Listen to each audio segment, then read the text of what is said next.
उत्तर प्रदेश सरकार के द्वारा पिछली 69,000 सहायक अध्यापकों की भर्ती से तृतीय काउंसलिंग के माध्यम से कुल कितने पद भरे गए हैं और कितने पद अभी भी रिक्त हैं, इसका ब्यौरा फिर से शासन ने मांगा है। इसके क्या कुछ मायने होते हैं, क्या ये नए पद पर भर्ती के बारे में विचार किया जा रहा है या फिर चतुर्थ काउंसलिंग फिर से स्टार्ट होगी, इसके बारे में चर्चा करेंगे। साथ ही यूपी टेट और सुपर टेट का इन सब पर क्या प्रभाव पड़ेगा और सरकार की मंशा को लेकर के भी हम लोग विस्तार पूर्वक चर्चा करने वाले हैं। और यूपी SSSC आयोग के माध्यम से पीईटी परीक्षा की तिथि में बदलाव किया गया है, जिस पर भी विस्तार पूर्वक चर्चा होगी। तो अंत तक बने रहिएगा इस वीडियो के साथ बिना किसी पार्ट को स्किप किए हुए। नमस्कार दोस्तों, मेरा नाम है नीरज और आप देख रहे हैं करियर बिट यूट्यूब चैनल। अगर आप इस चैनल पहली बार विजिट कर रहे हैं तो इसको सब्सक्राइब करते हुए बेल आइकन को प्रेस करना ना भूलें। आज दिनांक 3 जुलाई 2021 को सचिव उत्तर प्रदेश बेसिक शिक्षा परिषद के द्वारा सभी जिलों के जिला बेसिक शिक्षा अधिकारियों को एक पत्र लिखा गया है। विषय आप देख पा रहे होंगे 69,000 सहायक अध्यापक भर्ती प्रक्रिया में नव नियुक्त अध्यापकों के संबंध में सूचना उपलब्ध कराए जाने के संबंध में। यहाँ पर ये डेटा मांगा गया है कि कितने अभ्यर्थियों ने काउंसलिंग कराई है, कितने अभ्यर्थियों का चयन हुआ है और कितने अभ्यर्थियों का चयन निरस्त किया गया है किसी कारण की वजह से और कितने पद रिक्त हैं। इन सब का ब्यौरा दिनांक 4 जुलाई 2021 तक अंतिम रूप से सभी जिला बेसिक शिक्षा अधिकारियों को भेजना होगा सचिव बेसिक शिक्षा परिषद को। बात करें यूपी टेट 2020 के क्रम में तो पीएनपी की तरफ से अभी ये प्रपोज्ड है कि 15 जुलाई से आवेदन लिए जा सकते हैं। लगातार पीएनपी इस पर कार्य कर रही है, लेकिन ये तभी संभव हो पाएगा जब पीएनपी के नए सचिव अपना पदभार समय से ग्रहण कर पाएंगे, अन्यथा की कंडीशन में ये और ज़्यादा शिफ्ट हो सकता है। और परीक्षा के क्रम में बात किया जाए तो लगभग 2 महीने की तैयारियों के लिए पीएनपी को समय चाहिए होता है। तो आप अगस्त पूरा ले लीजिए, सितंबर के अंतिम सप्ताह तक परीक्षा कहीं जाकर के संभव हो सकती है अगर 15 जुलाई से आवेदन लिए जाते हैं। उस परिस्थिति में मान लीजिए यूपी टेट की परीक्षा सितंबर लास्ट वीक 26 तारीख संडे को अगर प्रपोज की जाती है, उस कंडीशन में इसका रिजल्ट घोषित करने में लगभग पीएनपी 1 महीने का वक्त ले लेगी। तो आप देखेंगे कि 26 अक्टूबर तक भी अगर रिजल्ट की घोषणा हो जाती है, उसके बाद से नवंबर और दिसंबर 2 महीने का वक्त पीएनपी के पास होगा। अब जो डेटा मांगा गया है इसके लिए सरकार के पास 2 मायने हो सकते हैं। देखते होंगे जब भी प्रदेश की सरकार से जब अभ्यर्थियों के द्वारा लगातार डीएलएड 2017 बैच की मांग रहती है कि नई शिक्षक भर्ती को लेकर के, तो उनके द्वारा अभी तक सिर्फ यही बहाना बनाया जाता था कि अभी 69,000 सहायक अध्यापकों की भर्ती कंप्लीट नहीं हुई है और जैसे ही ये भर्ती कंप्लीट होगी तो वो नए शिक्षक भर्ती पर विचार करेंगे। और अब ये भर्ती जब कंप्लीट होने की तरफ जा चुकी है तब सरकार नई भर्ती के बारे में बिल्कुल भी विचार नहीं कर रही है। अब जो तृतीय काउंसलिंग से सीटें बची होंगी और पिछली 68,500 से जो बची हुई 22,000 सीटें हैं, उनको जिस प्रकार से अभ्यर्थी लगातार दबाव बना रहे हैं 69,000 सहायक अध्यापकों की भर्ती में जोड़ने के क्रम में, तो सरकार दोनों तरफ से गेम खेल सकती है। एक तो आरक्षण घोटाले की वजह से जो सरकार की फजीहत हुई है उसमें कुछ राहत देते हुए उन 22,000 सीटों से 69,000 में उन अभ्यर्थियों को राहत दे सकती है।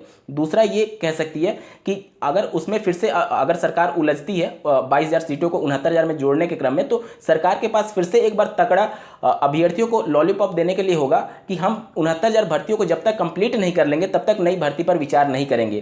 तो यहां पर देख लीजिए ऐसा कुछ खेल हो सकता है भविष्य में जाकर के, क्योंकि सरकार बिल्कुल भी गंभीर नहीं दिख रही है नई प्राथमिक स्तर की शिक्षक भर्ती को लेकर के। और जिस प्रकार से माननीय मुख्यमंत्री जी के द्वारा सभी आयोग की एक बैठक हुई है जिसमें प्राथमिक शिक्षक भर्ती पर बिल्कुल भी चर्चा नहीं की गई है और उनके द्वारा जो 74,000 पदों के संदर्भ में बोला गया है उसमें भी प्राथमिक शिक्षक भर्ती का कहीं दूर दूर तक जिक्र नहीं है। यानी कि सरकार पूरी तरीके से मंशा नहीं दिख रही है इस वर्ष प्राथमिक स्तर की शिक्षक भर्ती को लेकर के। और अगर बच्चों को उलझाए रखना है तो इससे बेहतर विकल्प अभी तक सरकार के पास नहीं था कि 69,000 भर्ती कंप्लीट होने के बाद ही नई प्राथमिक स्तर की शिक्षक भर्ती का विज्ञापन जारी किया जाएगा। और जो भर्तियों के पदों का ब्यौरा मांगा गया है, यह चौथी काउंसलिंग का भी प्रोसेस स्टार्ट करने का विकल्प सरकार के पास खुला रहेगा कि वह अभ्यर्थियों को इसी के बहाने लटकाए रहेंगे नई प्राथमिक स्तर की शिक्षक भर्ती को लेकर के।